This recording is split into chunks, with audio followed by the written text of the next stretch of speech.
Hello all, Rick here, and a while ago I put out a video on every species the Borg have assimilated and what they gained from them. Then I floated the idea of doing a quick summary on what Starfleet's protocol was, if and when they lose a vessel to the Borg, and the general consensus was go for it, so here we are. What happens when Starfleet loses to the Borg? So, for starters, a lot of this is assumption but based on common sense and highly likely. The most dangerous aspect of the Borg assimilation is not that it grants them another drone while the defending forces lose a person, but that after a few minutes the collective has access to that person's mind. From here, they can learn and sift through an individual's collective experiences to uncover everything they knew in life, making them an immediate security risk.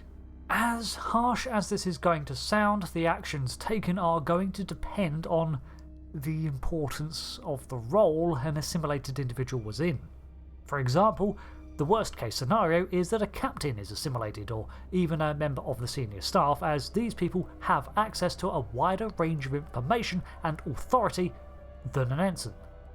This makes command staff a priority target for the Borg, and we see this time and time again that they target a commanding officer as soon as possible. They are the ones with the most knowledge and information, likely leading to further assimilations. The first port of call is to secure the ship, so you'd need to revoke the assimilated's access codes across the board. This is something easily completable by anyone of a higher rank than the Taken, and can be done with a voice command to the computer or entered at a terminal. If, however, it's the captain that is taken, then only the first officer can do this, or several senior staff members in tandem. It's likely anyone else would have to contact Starfleet Command and request the revocation from there, which can take precious time. Once revoked, a person's authority to manipulate the ship's systems is gone, and they are locked out of all operational areas, and any request transmitted by the Borg to link to a ship's system will be denied if they try to use those codes.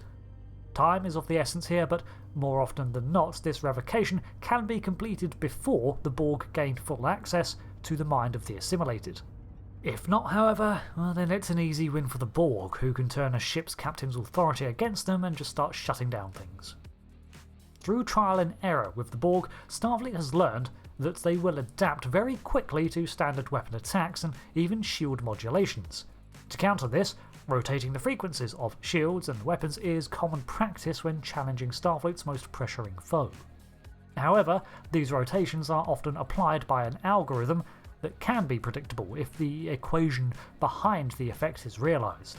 To mitigate this, a quick cycling of such systems would be done. Now, this is only really an issue if someone who programmed such systems was assimilated, but it's a 5-second fix that can be applied, so better safe than sorry. Once the immediate danger is past, or more likely just at the first available opportunity, Starfleet Command needs to be notified of the loss, whether it be a person, several, or an entire ship. In the case of a starship being lost, a distress call is a must. Or, if this fails, then hopefully survivors can pass on the word. However, the Borg have been known to enact the complete and frighteningly efficient removal of entire colonies without even a whisper escaping. If such a colony or ship goes dark, and Starfleet has reason to suspect the Borg, then they will instigate a number of safeguards. While prefix codes grant you control over another ship's systems, changing these is not as immediately necessary as it might seem, unless the ship itself has its databanks compromised. This is because any one individual is unlikely to actually have prefix codes memorized, even for their own starship, and you are required to enter your own access codes to gain access to the prefix database anyway. However, with the Borg, better safe than sorry is the modus operandi, so an updated list of prefix codes will be amended and sent out fleet-wide either way. Like I said, however, if protocol was followed and command code access was revoked, this should not even be an issue. The Halo franchise actually has something I think Starfleet should have adopted, and that is termed the Cole Protocol. Named after a captain in that setting, the Cole Protocol sees a ship wipe its own library and data core of all information to hide the location of other human worlds from their foes. Something similar should really be at play within Starfleet ships, but I don't think we ever see any evidence of this. Plus, Starfleet is very open with its colony locations, just not defensive plans. Once secure, the next step is to assess the possibility of recovery or rescue. If a single person is assimilated, is it feasible for a rescue team to recover them in a timely fashion? Ultimately, the answer, more often than not, is no. Those who were recovered from the Borg are numerous, but ultimately it tends to be a matter of opportunity rather than planning a rescue. As we see from the recovery of Locutus by the Enterprise crew, it can be done, but it's very risky. In many other cases, it's just a matter of timely liberation. Disconnected drones? If they're alive, try to rehabilitate. Have you got one in front of you acting as a liaison? Yoink. In all likelihood, an assimilated individual will be given up as lost. Recovering a ship too would be assessed, but again, most of the time it's a no-go. Ideally, if a starship is going to be assimilated by the collective, and there is a minimal chance of escape, the vessel is set to auto-destruct and crew abandon it. By this stage, it serves two purposes: denying the ship's information to the Borg, and, considering the damage an antimatter explosion can cause, hopefully its second purpose is a giant middle finger to the assimilating threat.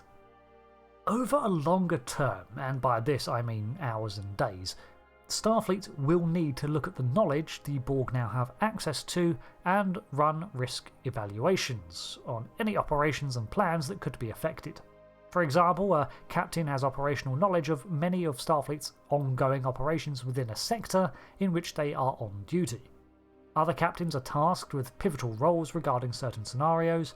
For example, in the light of a Cardassian attack, the Enterprise would be assigned to defend the sectors including Minos Corva. Now, in this situation, Captain Picard did not know the specifics of the defence plans, but it's the sort of information that Starfleet would need to consider. Even something as simple as the inventory of a ship might expose valuables in shipping lanes, or a person might be aware of some developing R&D tech somewhere that is tantalising to the Borg. Starfleet analysts would be responsible for quantifying the leaked information from major to minor scales. Additionally, the loss of a vessel to the Borg, or even repair, is going to have to cause the Admiralty to reassign resources and tasks, so the risk assessment would be a part of this scenario.